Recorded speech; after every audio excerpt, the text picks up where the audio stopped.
మైందుడు అన్నాడు, అట్లా కాదు, మనం ఆయన దగ్గరికి వెళ్ళి మంచి మాటలతో మాట్లా 25వ తారీఖు జనవరిన మొదలై 42 రోజుల పాటు జరుగుతున్న చాగంటి కోటేశ్వరరావు గారి ప్రవచనాలు చివరి దశకి చేరుకున్నాయి.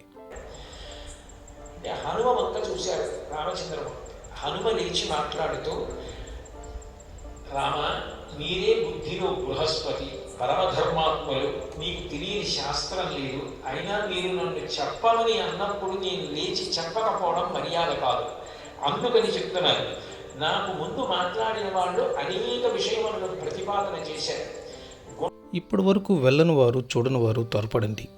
ఇంకా కొన్ని రోజులే. చివరి రోజు ఎప్పుడంటే చివరి రోజు 7వ తారీఖైనా 8వ తారీఖున గొప్ప ముగింపు ఇవ్వాలనుకుంటున్నారు. ఆ రోజు శ్రీవారి పట్టాభిషేకంతో పాటు సాంస్కృతిక కార్యక్రమాలు కూడా ఉంటాయి. జై శ్రీరామ్.